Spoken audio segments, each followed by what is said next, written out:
আসসালামু আলাইকুম।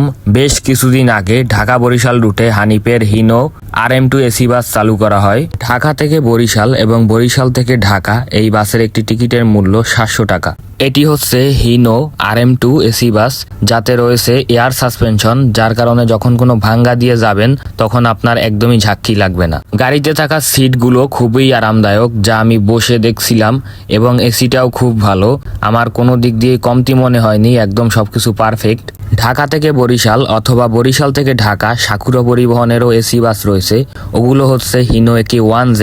তো 1J গাড়িতে ওইরকম সাসপেনশন থাকে না, যার কারণে আমাদের বরিশালের রাস্তা তো অনেক ভাঙ্গা, যার কারণে ঝাঁকি লাগে। আর এই হানিফের হিনো RM2 এসি বাসে রয়েছে এয়ার সাসপেনশন, যার কারণে যখন ভাঙ্গা দিয়ে যাবেন তখন আপনার কোনো প্রকার ঝাঁকি লাগবে না। সাকুরা পরিবহন হিনো একি 1J বাসের একটি টিকিটের মূল্য ঢাকা বরিশাল 600 টাকা। আর এখানে হানিফের RM2 এসি বাসের একটি টিকিটের মূল্য 700 টাকা। 100 টাকা বেশির কারণে আপনি পেয়ে যাচ্ছেন এয়ার সাসপেনশন। যাদের রাস্তায় চলতে সমস্যা হয়, ঝাঁকি লাগে, ঝাঁকি পছন্দ না, তারা এই হানিফের Hino RM2 AC bus try করতে পারেন। বর্তমানে এই রুটে হানিফের ডলফিন পেইন্টের Hino RM2 AC bus service দিচ্ছে। আমার কাছে 700 টাকায় বরিশাল থেকে বেটার অপশন এটাই।